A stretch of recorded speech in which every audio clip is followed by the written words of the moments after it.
Hello అందరికీ ఈరోజు మా ఇంట్లో రెసిపీ వచ్చేసి ఉసిరికాయతో పప్పుసారు అండి. ఉసిరికాయలు ఇలాగా ఆవిరి మీద ఉడకబెట్టుకుని అందులో గింజలు తీసేసి మ్యాక్ చేసుకుని పక్కన పెట్టుకోవాలి.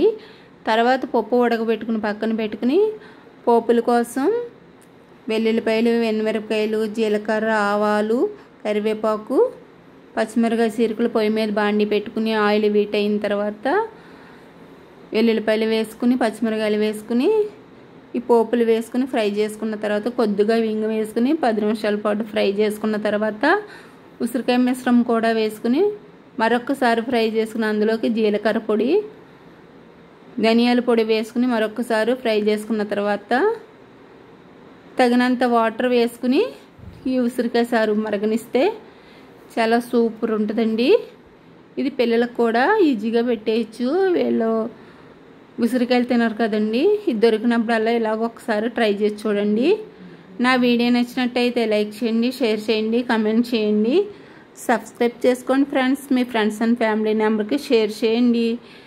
తర్వాత కొద్దిగా కొత్తిమీర వేసుకుని దింపుకుంటే సూపర్ ఉంటుందండి. Bye bye.